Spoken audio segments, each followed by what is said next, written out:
This is advanced accounting, third semester, BCom second year. Already I have discussed part 1. Now in part 2 I am discussing question number 12, that is fourth unit. From the following information provided by the Rahul company, prepare profit and loss account statement for the year ended 31st March 2020. So some information is given to us. We have to prepare profit and loss account statement. Already you know profit and loss account expenses will be there, revenue expenses, revenue income. So like that also will be there, but in here we have to do in a format. इनका advance accounting में अपने को profit and loss account statement का एक format है, तो वो format के हिसाब से अपने को वो चीज़ों को सेट करने का है. So what is that format? पहले आपको रेवेन्यू फ्रॉम ऑपरेशंस बोल के सेल्स की वैल्यू लेने का रहता. ठीक है, पहले क्या लेना रहता? अगर प्रॉफिट एंड लॉस में सेल्स लेने का रहता, रेवेन्यू फ्रॉम ऑपरेशन.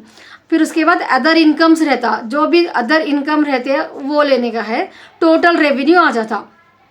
पहले सेल्स लेना है, फिर अदर इनकम. इसमें ऐसे अपने को देखना है कि कौन से इनकम है एसएससी को, मतलब इनको मिस्टर राहुल को, और दूसरी कौन सी इनकम आ रही जिससे उनको मनी जनरेट हो रहा.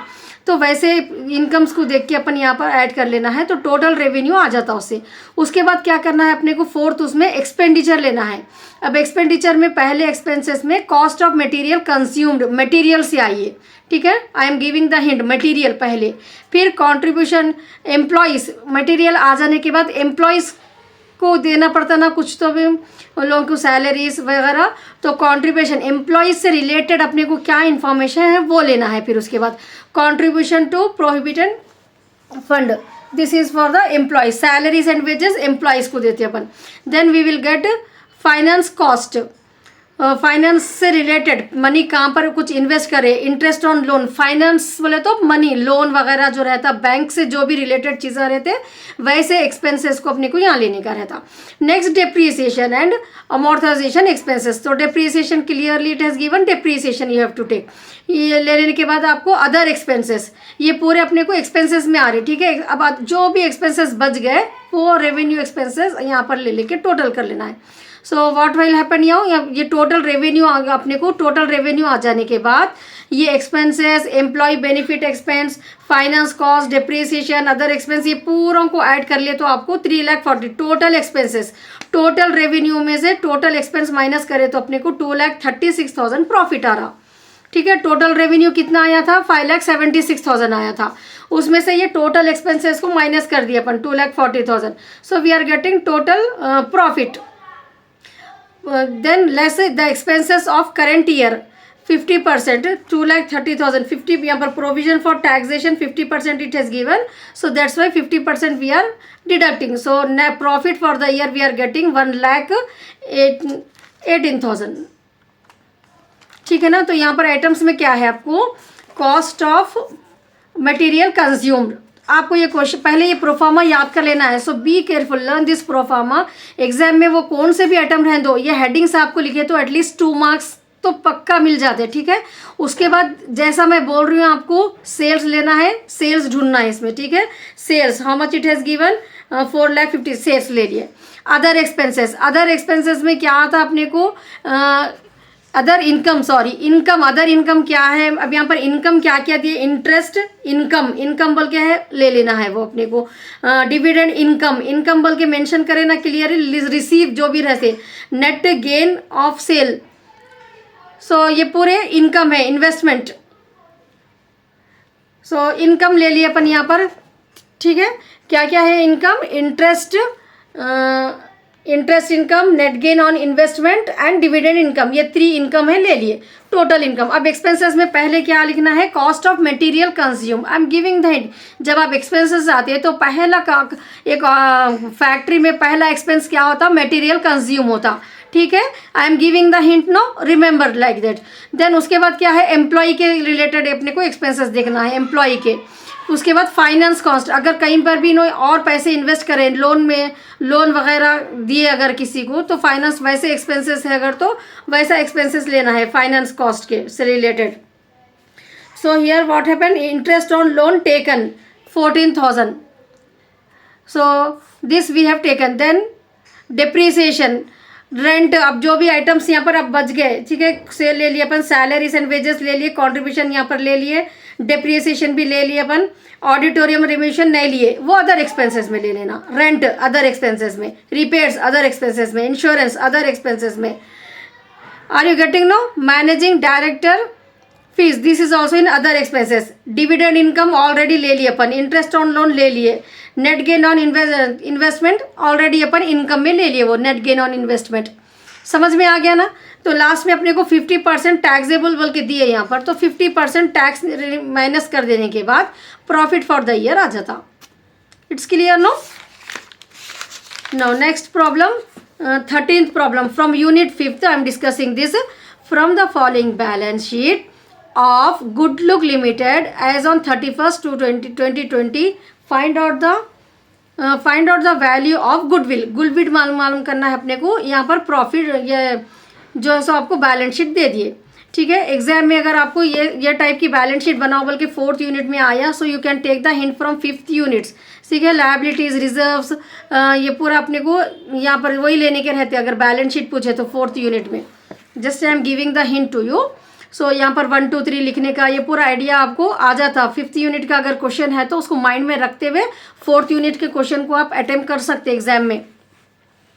Now notes accounts is given, ये तो बैलेंस शीट है। उसके अलावा शेयर कैपिटल इतना है उन लोगों के पास, रिजर्व एंड सरप्लस 45,000 है, and long term short term borrowings ये जो है सो वर्किंग नोट्स में बताने का रहता। देन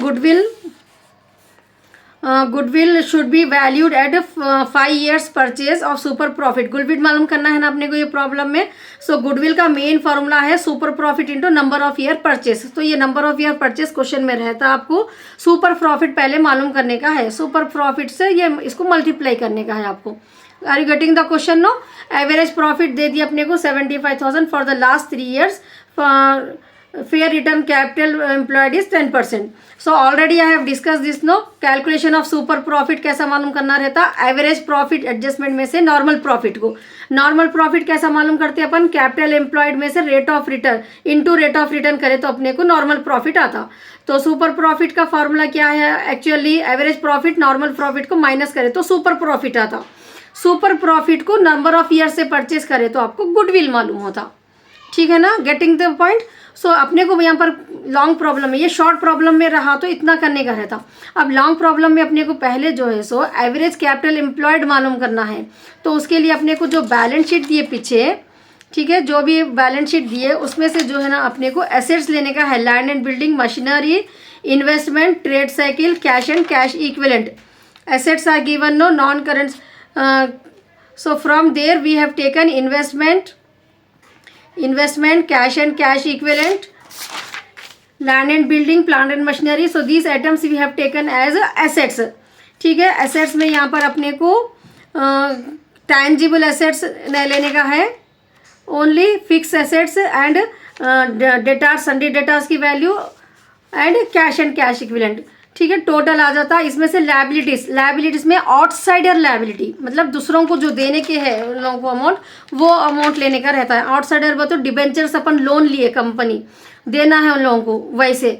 और सन्डी क्रेडिटर्स उधार खरीदे किसी के से, उन लोगों को देना है। प्रोविजन फॉर टैक्स तो बनना कंपलसरी रहता। तो only outsider liability, note down 1 point here, outsider liability, ठीक है ना, वही लेने का रहता। तो अपने को यहाँ पर एसेट्स में से लायबिलिटी माइनस करे तो कैपिटल एम्प्लॉयड आ गया। ये कैपिटल एम्प्लॉयड में क्या करना है आपको? आ जाने के बाद average profit it has given in the question no. Average profit में से interest on investment 50%, interest on investment 25,000 का 5% 1200 आ रहा, वो माइनस करने का है इंटरेस्ट ऑन इन्वेस्ट, क्योंकि अपने को एडजस्टेड प्रॉफिट मालूम करना है। तो एडजस्टेड प्रॉफिट में क्या करना है? एवरेज प्रॉफिट में से इंटरेस्ट ऑन इन्वेस्टमेंट को माइनस करना है। कितना है इन्वेस्टमेंट का रेट? 5% है। So we are getting average profit adjustment. इसमें less half of the current year profit, इसमें से करेंट ईयर के प्रॉफिट में से हाफ जो है सो माइनस करना है। Then you will get average capital employed. Average capital employed अपने को आ जाता है यहाँ पर। It's clear no? Super profit average capital employed so that we are taking capital employed. This is capital employed minus rate of return. It has given in the question 10%. so यहाँ पर अपने को super profit 73,750 is the average profit after adjustment. 73,750 we got, no, average profit after adjustment. It's clear, no? Average profit after adjustment we got this profit. Then from there what we have to do, super profit we have to minus, super profit rate of return we have to do into 10%. so 42,500 we are getting. so from that you have to minus that, we are getting super profit. super profit आ जाने के बाद calculation of goodwill, goodwill into super profit into number of year purchase, जो question में देते हैं आपका final answer आ जाता. It's clear. Once again I repeated. ये जो बैलेंस शीट दिया आपको, ये बैलेंस शीट में से पहले जो है ना आपको एसेट्स लेने का है. एसेट्स में क्या लेना है आपको? Land and building, plant and machinery, investment, trade receivable, cash and cash equivalent, ये 5 आइटम्स ही लेने का रहता. उसके बाद आउटसाइडर लायबिलिटी लेना रहता. कैपिटल एम्प्लॉयड आ गया आपको, ठीक है. उसके बाद एवरेज प्रॉफिट में से इंटरेस्ट ऑन इन्वेस्टमेंट अगर क्वेश्चन में दिए तो वो माइनस करिए, तो कर देने के बाद आपको एवरेज प्रॉफिट एडजस्टमेंट आता, ठीक है. एवरेज प्रॉफिट एडजस्टमेंट आ जाने के बाद उसमें से आपको क्या करना है, रेट ऑफ रिटर्न से मल्टीप्लाई करना है, तो आपको नॉर्मल प्रॉफिट आता. Capital employed how much we got, 4,25,000. उसका 10% अपने को जो है सो कैपिटल एम्प्लॉयड से मल्टीप्लाई करें तो यहाँ पर आपको आ गया normal profit. Super profit average profit में से नॉर्मल प्रॉफिट को माइनस करें तो सुपर प्रॉफिट आने के बाद नंबर ऑफ ईयर्स से मल्टीप्लाई करना, we will get the goodwill. Okay no.